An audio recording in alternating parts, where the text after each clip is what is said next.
Perumal temple కాడ ఉన్నాం. ఇప్పుడు టైము 3 అవుతుంది అండ్ ఇప్పుడు క్లోజ్ ఉంటుంది. ఈవినింగ్ 4కి స్టార్ట్ అవుతుంది. ఇక మనం అక్కడ మధ్యాహ్నం 2 o'clockకి ఏకాంబరేశ్వర టెంపుల్ కంప్లీట్ అయిపోయినాక ప్రజెంట్ వరదరాజ పెరుమాళ్ ఇదే విష్ణు కంచె అంటారు. విష్ణు ఇప్పుడు వైష్ణవ దేవుళ్ళు ఉన్నాయిగా, వాళ్ళ విష్ణు దివ్య దేశాల్లో మొదటి టెంపుల్ ఇదే విష్ణు కంచి. దీన్నే వరదరాజ పెరుమాళ్ టెంపుల్. మన బంగారు బల్ల అంటారు, దోషం ఉంటే పోతాంటారు, ఇదే టెంపుల్ అది విష్ణు కంచి. గుర్తుపెట్టుకోవాలి, ఇక్కడ విష్ణు కంచి అంటారు, మనం వరదర పెరుమాళ్ టెంపుల్ అంటారు. కాంచీపురంలోని శ్రీ వరదరాజ్ పెరుమాళ్ ఆలయం 108 వైష్ణవ దివ్య దేశాల్లో ఒకటి. ఈ ఆలయ చరిత్ర అత్యంత విశిష్టమైన అంశం అట్టి వరదరాజ్ స్వామి ఉత్సవం.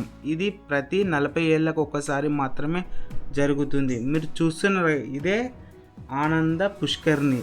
ఈ పుష్కరిణికి ఒక చరిత్ర కూడా ఉంది. 16వ శతాబ్దంలో మహమ్మదీయ చేతుల్లో దోపిడికి గురి కాబోతున్నాయని తెలిసి ఈ దేవాలయం ముందుగానే తెలుసుకొని గర్భగుడిలో ఉన్న శ్రీ అట్టి వరదరాజ స్వామిని వెండి పెట్టెల్లో భద్రపరిచి పుష్కరిణిలో ఉంచడం జరిగినది.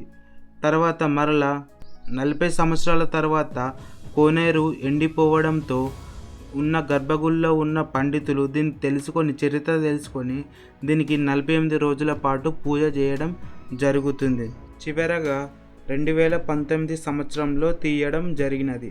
మీరు ఈ దేవాలయాన్ని యొక్క మూల విరాట్ శ్రీ అట్టి వరదను దర్శించుకోవాలంటే రాబోయే 2059వ సంవత్సరం వరకు వేచి ఉండవలను. మీరు చూసిన ఇదే 100 స్తంభాల మండపం. చివరన చూస్తున్న గొలుసు అది ఇనుముతో చెక్కబడిన కాదు, మొత్తం గ్రానైట్తో చెక్కబడినది. ఇలాంటి మీరు గొలుసు చాలా అంటే చాలా అరుదుగా చూసుంటారు దేవాలయాల్లో. ఇలాంటిది మనం కాపాడుకోవాలి ముందు తరానికి. ఒకే గ్రానైట్ దిమ్మ నుండి చెక్కబడిన భారీ గొలుసులు పైకప్పు మూలాల నుండి వేలాడుతూ ఉంటాయి. ఈ స్తంభాలపై గుర్రాలపై యోధులు, అశ్విక దళం, చిలకలపై రథి, నృత్యకారులు మరియు పౌరాణిక జంతువులు వివరమైన శిల్పాలు ఉన్నాయి. విజయనగర రాజులచే నిర్మించబడినది.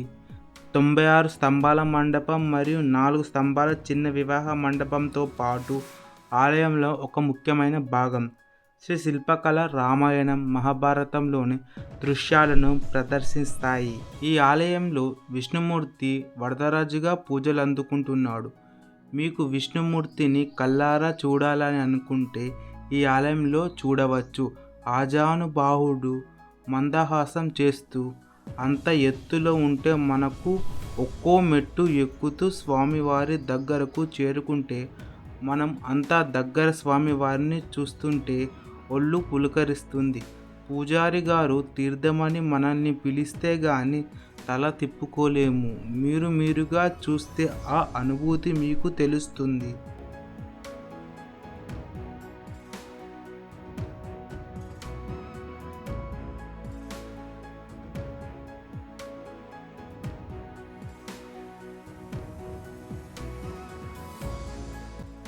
బంగారుబలి దర్శనం స్వామివారి దర్శనం తర్వాత ఉంటుంది.